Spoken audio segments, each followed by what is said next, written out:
Hello guys, welcome back to the channel, and thank you for viewing my channel. Yeah, this is a little bit of a different video we got here today. Probably for a lot of you, the first time you've ever seen my face on YouTube. Except through, my videos and Chad's when we've caught him in the, I guess, peripheral vision of the camera. And if you don't know his real name, then you may know him by his handle, Dinosaur.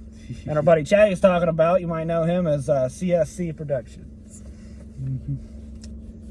Yeah, this video is more to address a lot of things about rail fanning that I feel like a lot of other rail fans and people associated with us has kind of dodged on addressing, and that's I guess what a lot of people like to call foamers. Good old foamers. I can say that because I'm a railroader. I used to be a railroader, but that's the past. You foamer. Yeah, I get that a lot. But yeah, the real big elephant in the room with foamers is this kid in Nebraska. Mm-hmm. That seems to be really making a lot of national headlines, and I know a lot of people in the rail fanning community definitely know about him. It's kind of giving us all kind of a bad look. Mm-hmm. What's your input on that, Rex? Well, when we were, doing research before talking about this, at first I was kind of convinced that, he actually did it, because in the video that he recorded of himself, he didn't sound shocked, at all. It sounded like bad acting. And I know a lot of people have commented that in other videos too. Yeah. But then hearing about how, apparently there was a lock on the switch and he just removed it somehow, and 3 days later the train derailed. No. Yeah, I don't know how much you guys know about switches and the padlocks they put on them. Is a lot of times they're made of very solid steel, and you're either going to need some really heavy duty cutters, and some of them you literally need a blowtorch to cut them in half to even open them. We'll get to that in a moment, but having rail fan for a long time, and I've been working around trains for almost 3 years now. I can attest that there's not always locks put on things. Oh no. And the class 1s are especially guilty of this. So that I doubt there was actually a lock on that switch. And if there was, like you said, those things are hard to break off. Those aren't just normal padlocks, and he was in a very public place. You cannot not notice somebody taking a sawzall to a padlock on a railroad track. Or even, a 30-pound pair of metal cutters. They use to literally cut, real thick metal cables with. Right. That's going to make a lot of noise, you would think. And what I don't get is why PTC didn't alert the dispatcher of that. Well, it's possible they could be in dark territory, because I know there was one line I worked with NS, the Lima district, that was all unsignaled, no PTC at all. Okay. I don't even think the nickel plate even installed CTC on that district. With CTC, though, wouldn't that still alert the dispatcher? CTC would if they had it, because I know there were some railroads, especially with more lesser used branches, they didn't install CTC on it. And the only place they really ever had signals were with junctions with other railroads, where diamonds are. And a little disclaimer, I work for a switching contractor. I'm not qualified for any mainline work. That's more his territory. He did that stuff. So what I've seen in the video, they didn't have any, automatic lockout machines, because that's something the N&W had installed on most of all of their territory and their former nickel plate territory, as it would lock out the signal block to where it would put reds on both ends of the blocks, where no mainline freights would come into that block with the signal the switch being lined against them. Yeah. Because I know a little bit about how PTC works, because I work off of a line that has PTC. And I know that because of those currents that they run through the rails for PTC, if the switch got lined off the main, that wouldn't go unnoticed by the dispatcher. Even if it was just a spur, because the spur obviously wouldn't have PTC on it, but The switch would. Yeah, the switch would, so that's not going to go unnoticed. If it's signaled CTC/PTC territory, all the switches are usually on his display board, because most of them have some kind of machine that locks them out on PTC to show that that block is occupied for whatever reason. But if it's dark territory, that would explain why that didn't happen. Which that's possible if it was strictly a coal hauling route, what it looked like. Yeah, because that bothered me, that the dispatchers somehow didn't notice that beforehand. Yeah. There's a lot of unanswered questions about that. So, yeah, and a lot that don't add up, even with the prosecutor's story there. Yeah, so even if this kid is guilty, I feel like there needs to be a little bit more digging, because the railroad is not completely innocent in this mess. No.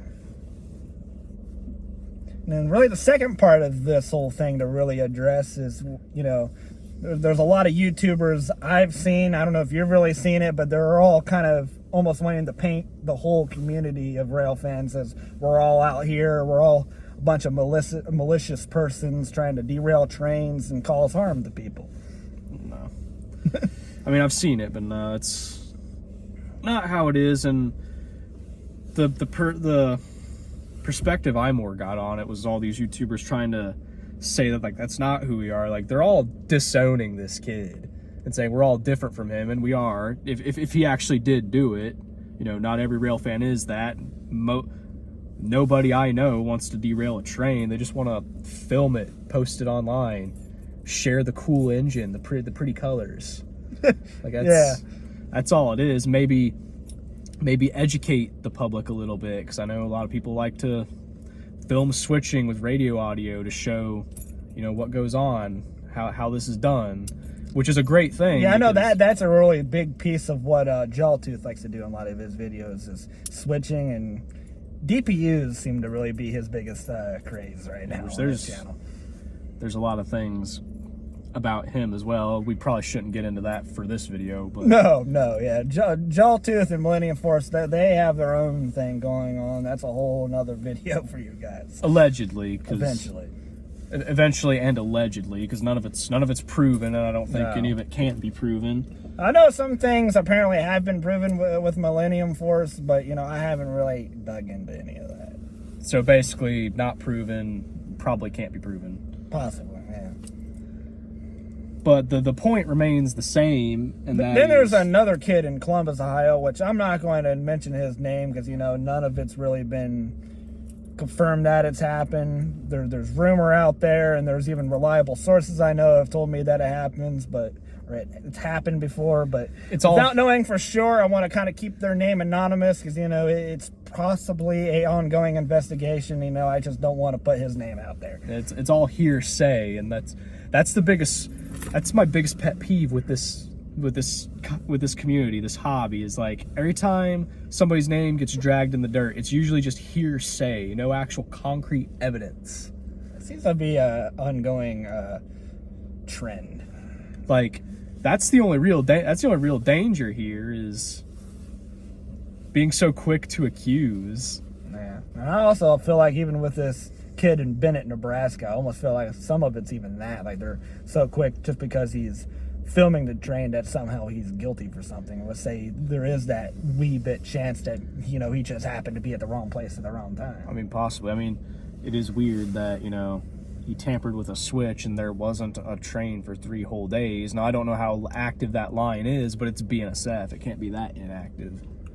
Unless, maybe somewhere along the line, the people we've seen reading it, or even maybe the news outlets didn't hear what they said right. Maybe it was 3 days later they're talking about. True, and you never know. He might have just visited that spot, and like if he actually is guilty, it's possible that he just saw that site and decided, hey, if I got free time in 3 days, I'll do this thing then. Yeah. That's possible, but that also doesn't explain how he went unnoticed breaking into the switch. There's just so many things that aren't being clear, and I feel like it's a bit, I don't know if unfair is the right word, but it's definitely suspicious.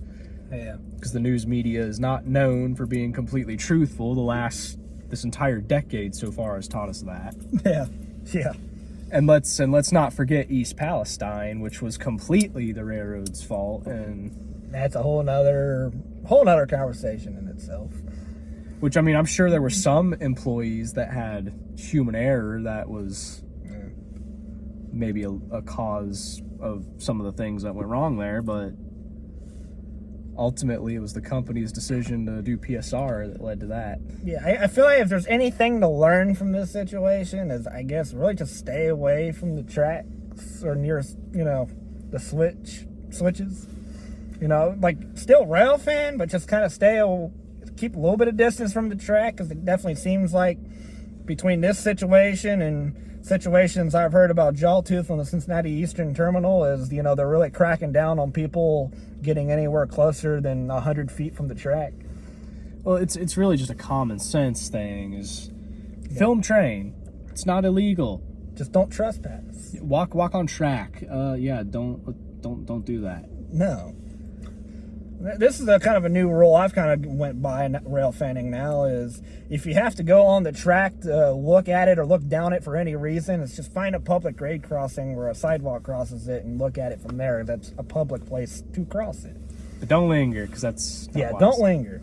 Because, there's towns where I've been, me and a buddy, or my buddy Chad, as you might know on YouTube, like we went to Miamisburg, I think it was like 2 years ago, and they end up stopping us, the police did, and told us, they have an ordinance to where, they don't let anybody linger around the railroad or any of the crossings or really anywhere within their city limits. Like, it's an ordinance they had to pass. I was more referring to the fact that train dangerous. You don't know when train coming. Don't linger in a place where train come get you. Yeah. Yeah.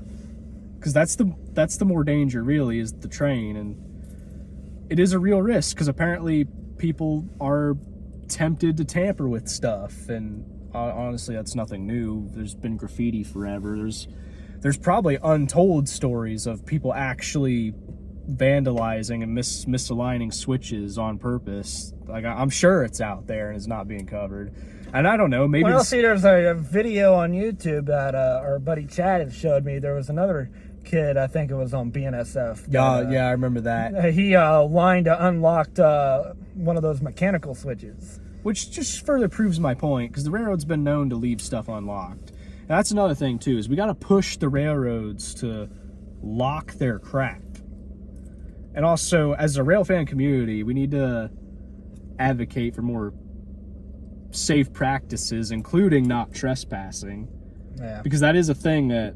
Well, I do believe that Operation Lifesaver group has been pushing a lot more of that, of stop trespassing and stop lingering on railroad crossings. That's been their biggest thing. Yeah, but Operation Lifesaver doesn't go about it in the best way. They really don't, though. There is a person up in Fostoria. I'm not going to really get into too much detail without, really putting their name out there or even who they are. But, they will literally chase you to tell you what you shouldn't do. Like, just tell them. You don't have to chase everybody around screaming at them and cussing at them. Like, that's not the way to do it. Yeah, there's one time, I was up there rail fanning with a buddy and my mom once. So, we're up there in Fostoria for an event, and, she's going around yelling at people, and people who want to kind of disagree with her a little bit or just don't like the way she's going about it, she'll kind of get very vocal, and there's a little bit of words that get exchanged. That's kind of just the railroad in general. Yeah. Like, in the railroad world, there's no such thing as the word freaking. There's just not.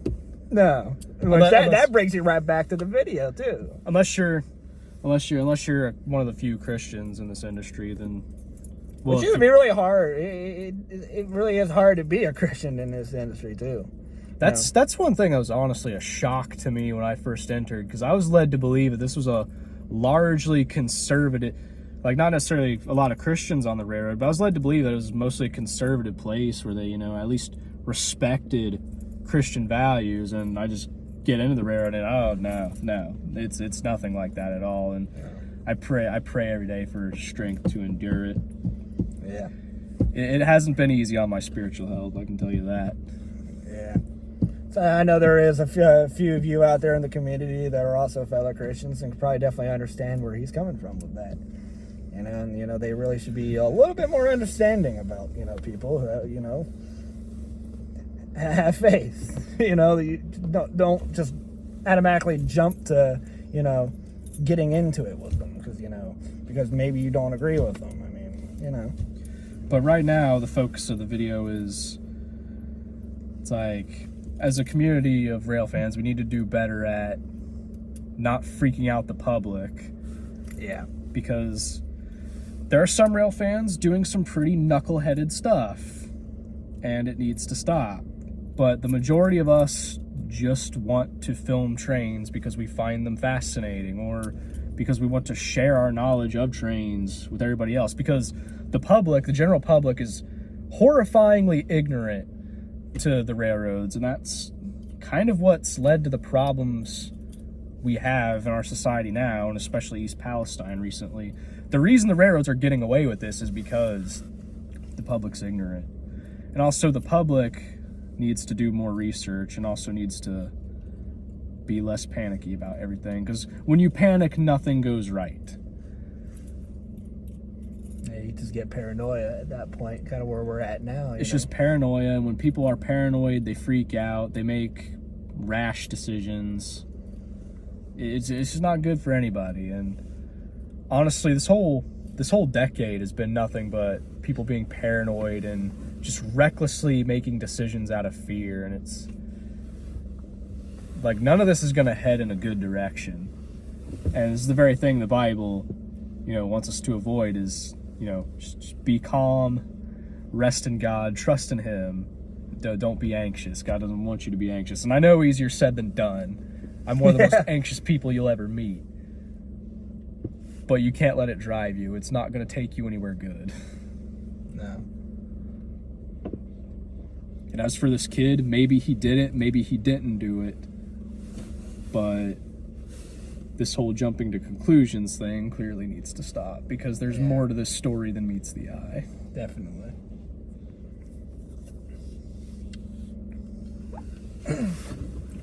That kind of brings us to our next discussion, though, that we're still on the whole foamers thing, is,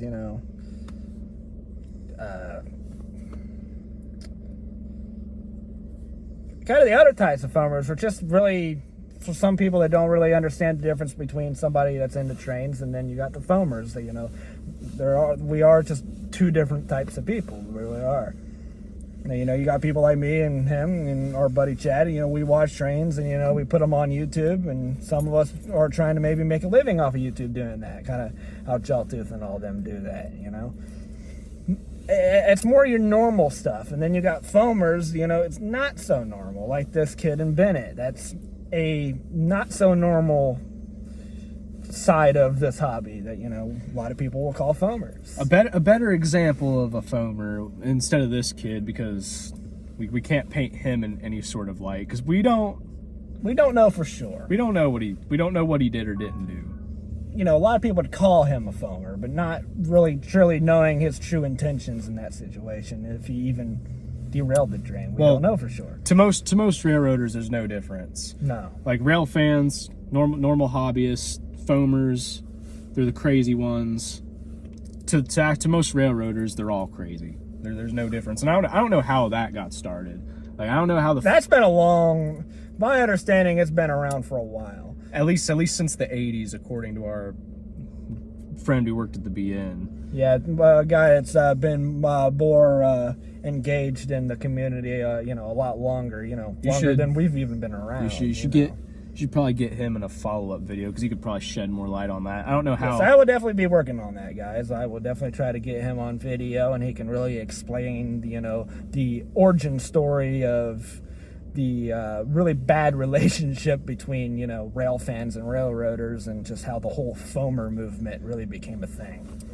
Even I'm not completely in the light on, how it all started, but how it got this bad, really. And before I continue with my original thought that got us onto this subject, I think it's worth noting that to any railroaders out there watching this, any fellow railroaders, those guys out there with the cameras, they're not looking to derail your train. They're not looking to get you fired. They don't know you. They ain't got nothing against you. They just want to film the train. And if they're filming you while you're switching and talking on the radio, if you don't like that, Just kindly ask them to stop. Most of them will if you ask nicely. Yeah. Just basic people skills. That's all it is. Yeah. But anyway, if you want me to define railfan and foamer, the difference is railfans just the normal hobbyists. Like I said, they just want to film trains because they like it, or want to educate people on trains and want a visual aid to do so. And then you got foamers. A better example of a foamer would be I don't even know what the guy's name is. I don't even know what the name of the video was, but that video where that guy was freaking out over a heritage unit, and, just mocking the gates. Ding, ding, ding, ding, ding. Salami, train. I don't think there ever really was a name for that guy, and maybe if there was, that was back in like 2016 or 2017 on the Chesterton, Indiana rail cam. Just some random dude, really. But that's the prime example of what the rest of the community regards as a foamer, is just a guy who's, I wouldn't be surprised if that guy was foaming at the mouth of for a train. To my understanding, there were a few people like that, which I don't know how common that is now, but I know definitely in kind of the beginning stages of our generation, I know there were cases I've heard of where they will literally foam from the mouth. That's really what started the nickname, to my understanding. Or at least they seemed like they would. Yeah. Just putting more energy into it than... There's basically an immature amount of energy, really. That's that's really what it comes down to, is the maturity level. Like, can you handle yourself and conduct yourself in a way that you can avoid getting looks? Well, I mean, in this hobby, you're going to get looks regardless because it's so abnormal. Yeah, the most common questions, really, I think every rail fan gets asked, and some of you might even be able to contest to this, is either doing two things: either trying to commit suicide for some odd reason, which I know some people, there's some unfortunate situations where people do, and then there's the whole other part of, are you trying to mess around with something or something like that? Which loops right back to what this kid may or may not have done. Yeah. Even before that was really apparently a common thing, I guess. It's I like, don't know. not... But this kid is definitely not the first person we've seen that's done this. It's like, as a society, we've become too fearful and too suspicious. I mean, yeah, when you see something abnormal, you should probably investigate it. Like, I don't disagree with that. But we've lost sight of our original innocent until proven guilty mindset of this country used to have. Now we're just declaring guilty before there's even been a trial, and it's or even an investigation. Like, you don't even know what happened, and we're already pushing guilt on people. And we're doing it in our own interactions with other people. We're assuming the worst of them before we've even talked to them. Yeah.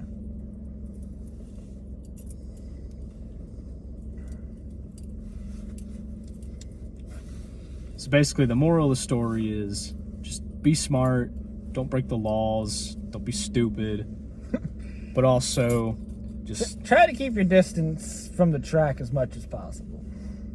Just be legal. Just do legal stuff. Yeah, don't do illegal things for views and clout, because at the end of the day, you don't want to be like this kid in Nebraska who is basically could be facing 10 to 40 years in prison and has got his YouTube channel completely deleted. Right. And even if this kid didn't actually do it, he still did some things that didn't help his case, and it's just not worth it. It's not worth it. There's a lot more, really. I'm not going to get into all of it, but a few other, I think, main key points that really need to be addressed in this video before we come to a close is just, different types of people that you really want to avoid being around in this hobby, which is something that's really came up a lot in this last year, really. Just this year particularly, which I don't know why. It's kind of weird how it's all just kind of came out now, but without getting into a whole lot of details, because it is a very unideal subject and maybe not exactly proper for YouTube, but I still feel like it needs to be addressed to a certain point to where, you know, people are aware that it's a thing and really need to be aware of their surroundings in certain areas. Is the rise in pedophiles in our hobby. Not just our hobby, but I hear even in plane spotting, I've been seeing, I guess, people... Plane spotting? Yeah, where people watch planes. No, I know what it is. I'm questioning why is... I don't... I don't really understand what's making them flock to, you know, some of our hobbies like train spotting and plane spotting. Well, I mean, I guess it makes sense because a lot of kids do it. Obviously, that would make it a big target area. Because I don't know how many of you guys know. I'm not going to say any names, but there was recently a guy who was a rail fan up around the Cleveland area. I think it was like Cuyahoga Falls or something like that. That just Cuyahoga. Yeah, I'm sorry with my pronunciation, guys. It's fun. It's a fun time trying to pronounce words. But yeah, up around that area, just recently, I think it was only a few months ago, they end up arresting a rail fan for pedophilia up there, for, you know, sending, you know, inappropriate stuff to an underage girl up there. Makes a lot of people look bad, but it's not, unfortunately, it's not even exclusive to hobbies. Like, the stuff is everywhere. Like, our country is getting more immoral by the day, it seems like, and it's...